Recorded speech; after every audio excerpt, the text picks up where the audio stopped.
Humarap sa isang malagim na krimen ang isang mabuti at aspiring na content creator na ito nang dahil lamang sa siya ay miyembro ng LGBTQ community.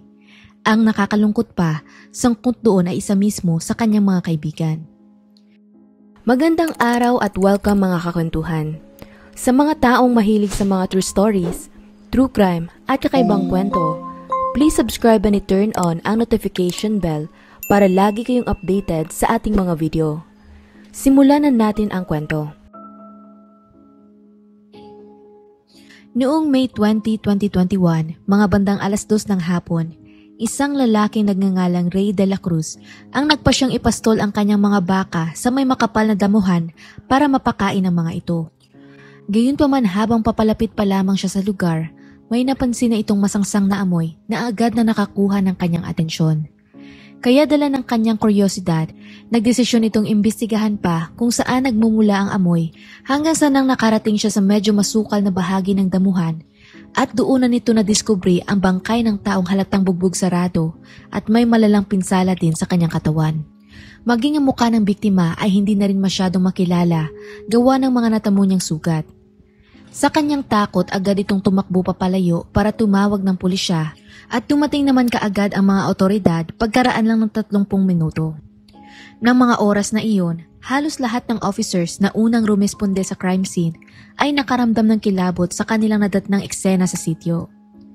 Nakahandusay sa damuhan ang walang saplot ng katawan ng isang tao na unti-unti nang naaagnas.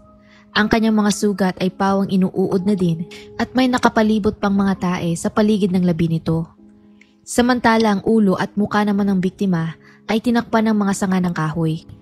Nang kinuha ng pulisya ang nakatakip na sanga at dahon sa kanyang muka, napansin nila na parang ilang beses na pinaghahampas ng matigas na bagay ang kanyang ulo.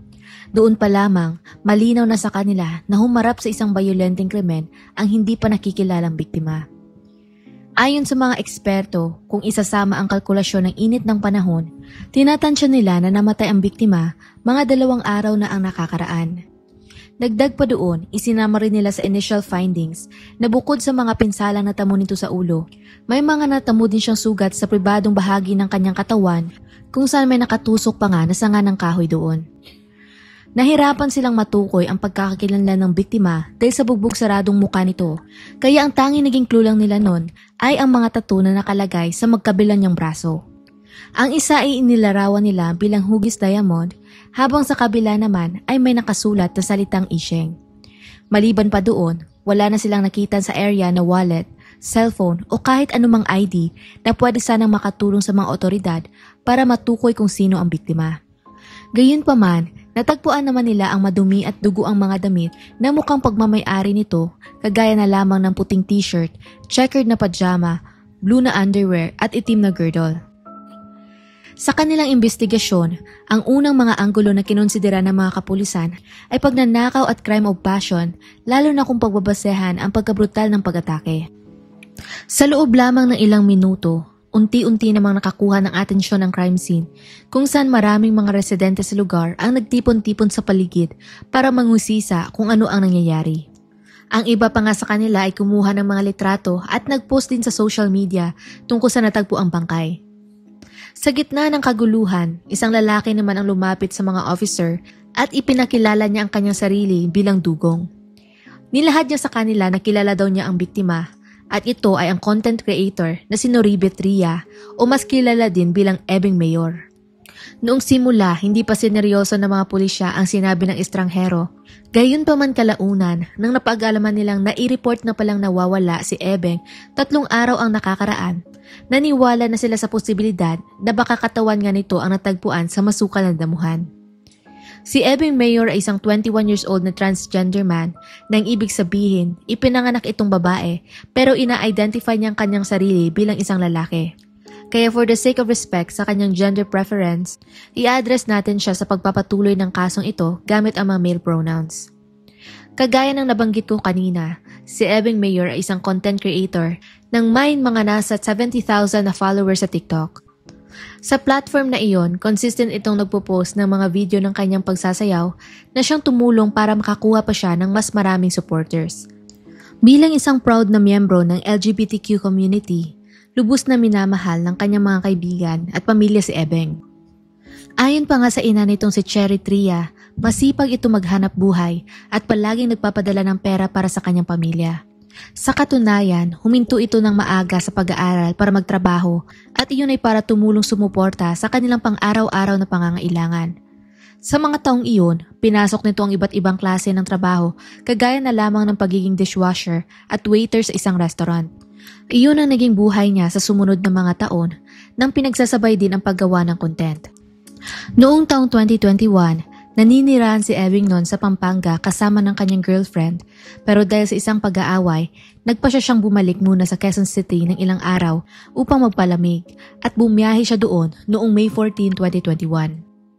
3 araw ang lilipas, May 17, 2021, nagpaalam si Ebeng Mayor sa kanyang ina at kapatid na lalabas lang daw ito para makipagbanding at makipag-inuman kasama ng kanyang malapit na kababata na nagngangalang Sander Gal de la Cruz. Bukod sa kanya, sumama din sa kanila ang isa pa nilang kaibigan na si Crystal. Hindi umuwi si Ebeng sa kanilang tahanan ng gabing iyon, pero dahil kasama naman ito ang kanyang mga kaibigan, inisip lang ng kanyang ina na baka nga nakitulog siya sa kanila. Pero nang sumapit pa ang tanghali kinabukasan, nag-alala na si Cherry nang hindi pa umuwi ang kanyang anak.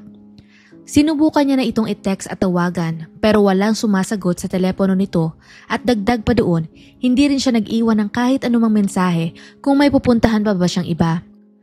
Sa kanyang pag-aalala, nagpa siya ng maglibot-libot sa mga kapitbahay si Cherry upang magtanong kung may nakakita ba kay Ebeng. Yun nga lang, walang nakapagbigay sa kanya ng kahit anumang impormasyon. Ayaw man niyang isipin ang puntong iyon na may nangyari ng masama sa kanyang anak, hindi rin maalis sa kanyang isipan ang posibilidad. Dagdag pa doon ang katotohanan na bigla na lang din nahinto ang pag-post ni Ebeng sa kanyang social media mula May 18 na isang bagay na hindi niya karaniwang ginagawa. Nang wala pa rin kahit anong balita mula kay Ebeng sa buong araw na iyon, nagdesisyon na ang kanyang pamilya na humingi ng tulong sa mga kapulisan. Kaya noong May 19, 2021, nag-file na sila ng missing persons report kung saan agad namang nagsimula ng maliit na investigasyon ng mga otoridad. Ang problema nga lang, wala masyadong naging pag-usad sa kanilang paghahanap, iyon ay hanggang noong May 20 nang nadiskubre ng isang lokal ang bangkay sa may damuhan. Ayon sa kapatid ni Ebeng, nalaman niya ang tungkol sa balita nang may nakita siyang post sa Facebook. Iyon ang balitang pinakakinatatakutan na marinig ng kanilang pamilya at upang kumpirmahin kung si Ebeng nga ba ang natagpo ang bangkay, nagdesisyon ng ka-live-in partner ng kapatid nito na puntahan ang crime scene.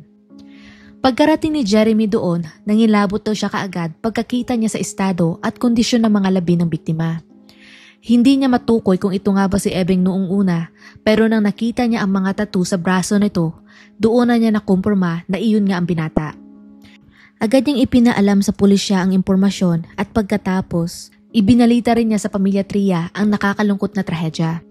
Sobrang nasaktan ang kanyang mga magulang at kapatid sa sinapit ni Ebeng na mula nang narinig ni Cherry ang nangyari sa kanyang anak, hindi na nito napigilang humagulgol sa pag-iyak. Ating alamin kung ano nga ba ang nangyari noong gabi ng May 17 sa paglabas ni Ebeng kasama ng kanyang mga kaibigan at sino naman ang halang ang kaluluwa na gagawa sa karumal-dumal na krimeng ito. 7:30 ng gabi noong araw na nadiskubre ang bangkay, inibitahan naman ng mga otoridad si Dugong sa estasyon para hingan ito ng kanyang salaysay.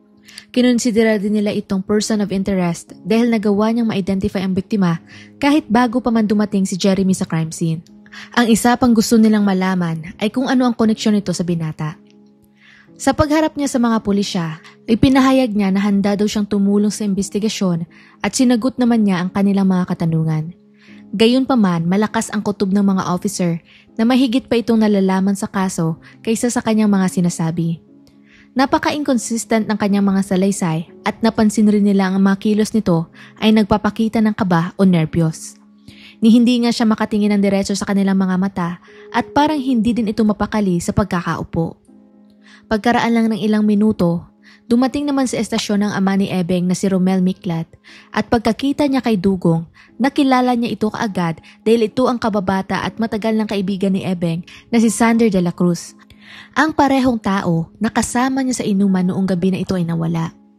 Nang kinompronta niya na ito, hindi na napigilan ni Sander na maging emotional hanggang sa inamin rin ito sa wakas na sangkot nga siya sa pagpatay kay Ebeng. Ipinangako niya rin na sasabihin daw niya ang katotohanan sa kung ano talaga ang nangyari noong madaling araw ng May 18. Ang sumusunod na kwento ay base sa kanyang opisyal na salaysay. Pagkatapos magpaalam at umalis ni Ebeng sa kanilang tahanan, nakipagkita ito sa dalawa niyang kaibigan na si Dugong at Crystal. Nag-inuman ng 3 hanggang hating gabi hanggang sa nagpaalam daw si Crystal kalaunan na kailangan niya nang umuwi. Dahil madaling araw na noon, nagdesisyon ang dalawa na ihatid ang dalaga sa kanilang tahanan bago mag 2 AM na kinumpirma naman mismo ni Crystal pagkatapos siyang kausapin ng mga pulisya. Dagdag pa nga nito, may natanggap pa nga daw siyang message mula kay Ebeng mga bandang 3:00 ng madaling araw nang nagsasabing nakauwi na ito sa kanila. Subalit sinundan pa iyon ng isa pang mensahe na para kay Crystal ay mukhang kakaiba sa karaniwan niyang paraan ng pag-chat. Yun nga lang, di na lang daw niya ito masyadong inisip ng mga oras na iyon at dumiretso na sa kanyang pagtulog. Ayon naman kay Dugong, pagkatapos nilang maiatid si Crystal sa bahay, hindi pa sila umuwi kaagad ni Ebeng at sa halip, nakipagkita pa ang mga ito sa dalawa niyang mga kaibigan. Ang mga taong tinutukoy niya ay ang 30 years old na si Joel Loyola at ang 34 years old na si Richard Elvin Araza. Si Joel ay may kukonsidera mong tambay dahil wala itong trabaho at nakikitira lamang kasama ng kanyang nobya. Bukod pa doon, isa rin itong convicted na drug pusher na nakalaya lamang dahil sa isang plea bargain. Samantala si Richard naman ay isang may asawa ng construction worker pero katulad ni Joel, isa rin itong addict na nakalabas lang ng bilangguan dahil sa plea bargain. Nang mga panahong iyon, si Xander o Dugong ay nagtatrabaho naman bilang isang pedicab driver at may asawa na rin. Pagkatapos nilang magkita-kita, nagdesisyon daw silang 4 na gumamit ng droga. Pero ayon sa ibang ulat na lumabas, si Ebeng lang daw ang hindi gumamit ng droga ng gabing iyon. Sa pagpapatuloy pa ng kanilang mahabang gabi, napag-alaman di umano kalaunan ni Joel na si Ebeng ay isang biological na babae. At ng puntong iyon, bigla na lang niya itong sinuntok ng malakas sa tiyan ng maraming beses hanggang sa ang isa ay nawala ng malay. Sinubukan naman daw itong pigilan ni Dugong pero yun nga lang tinutukan siya ng baril ni Joel nang tinatakot na papatayin niya ito kung mangingialam siya. Dala ng takot, sinunod na lang daw nito ang utos ng isa na buhatin ang wala ng malay na si Ebeng patungo sa isang masukal na area malapit sa Sitio Bakal. At doon na rin nila ginawa ang kanilang kahiyupan. Unang pinagsamantalahan ni Joel si Ebeng hanggang sa mga oras na unti-unti na itong nagkamalay. At nang napagtanto ng isa kung ano ang nangyayari, ginawa naman ito ang lahat para manlaban at protektahan ang kanyang sarili.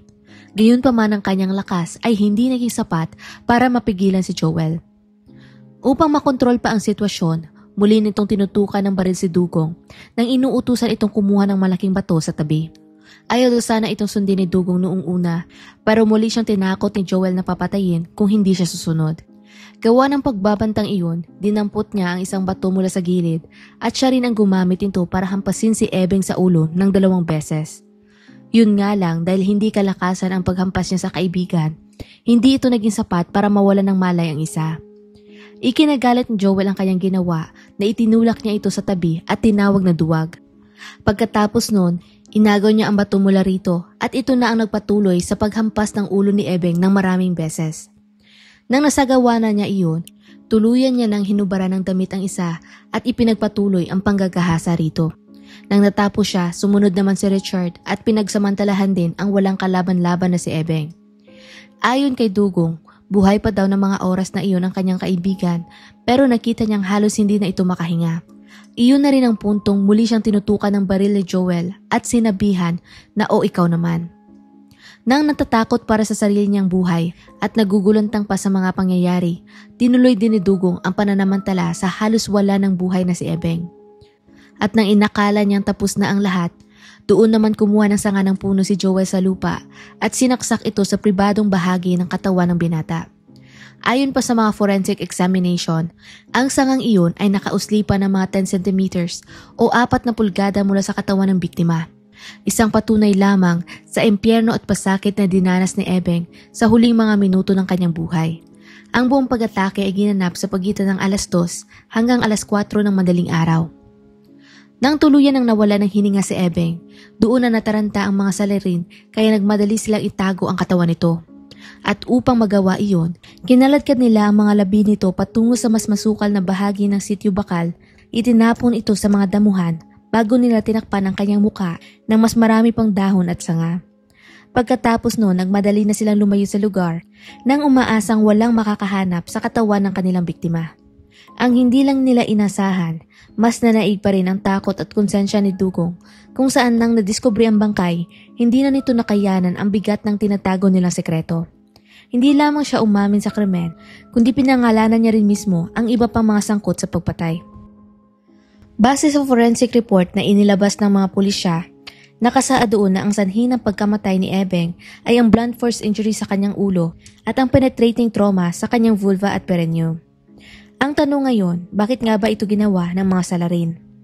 Ayon sa mga otoridad, maliban sa sila ay high sa droga, malaki ang posibilidad na dahil sa pagiging transgender ni Ebeng, nagpasya silang atakihin ito.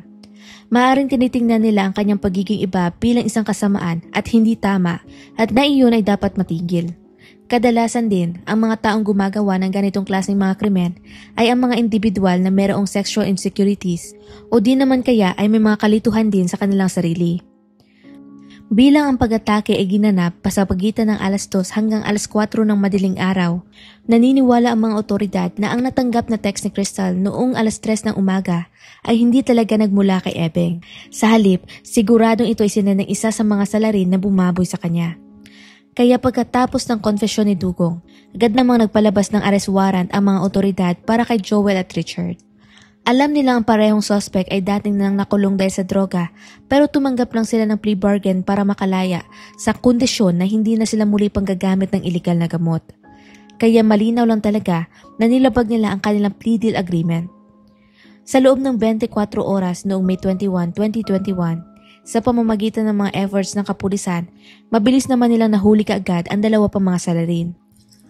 Humarap sila sa kasong rape with homicide and robbery at sa pamamagitan ng matibay na ebidensya at mismong salaysay ni Dugong, nagkaroon ng malakas na kaso ang prosekusyon. Sa huli pagkatapos ng ilang buwang paglilitis, natagpuan din sa wakas ang tatlo na guilty sa pagpatay at sa paglapastangan nila kay Ebeng. Hindi nabanggit sa mga balita kung ilang taon ang natanggap nilang parusa dahil sa ginawa nilang krimen, pero kung pagbabasehan ng ating batas para sa mga kasong ito, walang duda na sila ay mapaparusahan ng habang buhay na pagkakakulong nang walang tsansang makapagparol. Isang parusa na nararapat lamang para sa mga demonyong katulad nila. Ang kasong ito ay sadyang nakakalungkot at kakilakilabot kasi paglango talaga sa droga ang isang tao, wala talaga silang sinasanto, maging kaibigan pa man nila ito. Si Ebeng Mayor isang mapagmahal at mabuting anak sa kanyang mga magulang. Isang taong naghahanap buhay ng matino para masuportahan ang kanyang pamilya nang walang inaagrabyadong tao. Hindi deserve ni Ebeng ang nangyari sa kanya at kahit ito man ay miyembro ng LGBTQ community, tao pa rin naman silang nararapat lang respetuhin at tratuhin ng patas. At hanggang dito na lang ang kwento natin para sa araw na to. Ano ang masasabi ninyo sa kaso? Kung nagustuhan niyo ang video na ito, maaari mong i-check ang ating channel para sa iba pang mga kwento. Muli, salamat sa inyong pakikinig at hanggang sa susunod mga kakwentuhan.